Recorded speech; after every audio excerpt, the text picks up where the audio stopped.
రమేష్ ఇంటి మీద దాడి ఏ విధంగా జరిగిందో అందరికీ తెలిసిన విషయం. దీనికి సంబంధించి వైసీపీ నాయకులు చాలా పెద్ద ఎత్తున రావడం పరామర్శించారు.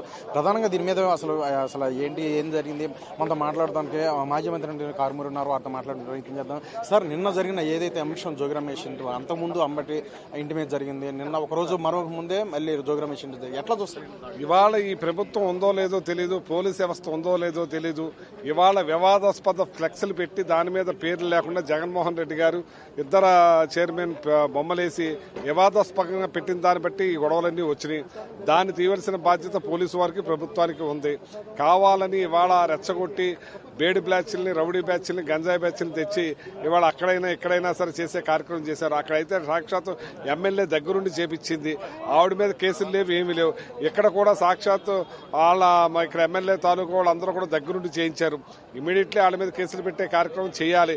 కానీ అసలు ఏం జరిగిందని ఇప్పుడు పోలీసు వారు వచ్చి ఇక్కడ పరిశోధన చేయవలసిన పనే లేకుండా పోయిందంటే ఇక్కడ ప్రభుత్వం లేదు, పోలీస్ వ్యవస్థ అంతకన్నా లేదు. అంటే అధికారం కోల్పోయారు కాబట్టి అసహనంతో ఇటువంటి రెచ్చగొట్టే మాటలతో ఈ విధంగా చేస్తున్నారని మాట్లాడుతున్నారు.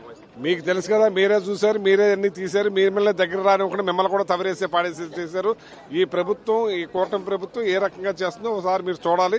ఇవాళ జోగి రమేష్ ఎక్కడో తిరుపతిలో ఉన్నాడా కేసు కోసం, వాళ్ళు పెట్టిన తప్పుడు కేసు దానికోసం కోర్టుకు వెళ్లే పరిస్థితులు ఇక్కడ వచ్చి ఈ రకంగా చేశారంటే ఆడవాళ్ళు ఉన్న టైంలో ఎంత దుర్మార్గంగా ప్రవర్తిస్తున్నారో ఆలోచించండి. అంటే కల్తీ నెయ్యి వ్యవహారం సంబంధించి 2019 నుండి 24 వరకు జరిగింది. సో ఆ వెంకటేశ్వర స్వామి కలియుగ దైవంతో పెట్టుకున్నారు కాబట్టి 11 సీట్లు పరిమితం అయ్యారు. ఆ నేపథ్యంలో వీళ్ళు అధికారం కోల్పోయారు కాబట్టి దాన్ని కూడా సహించలేక ఈ విధంగా తమనే బురద జల్లే పరిక్రమంలో ఇటువంటి చేస్తారంటే ఇప్పుడే ఎలక్షన్ పెడితే వాళ్ళకి 0 సీట్లు కూడా రావనేది అది వెంకటేశ్వర స్వామి చెప్తాడు.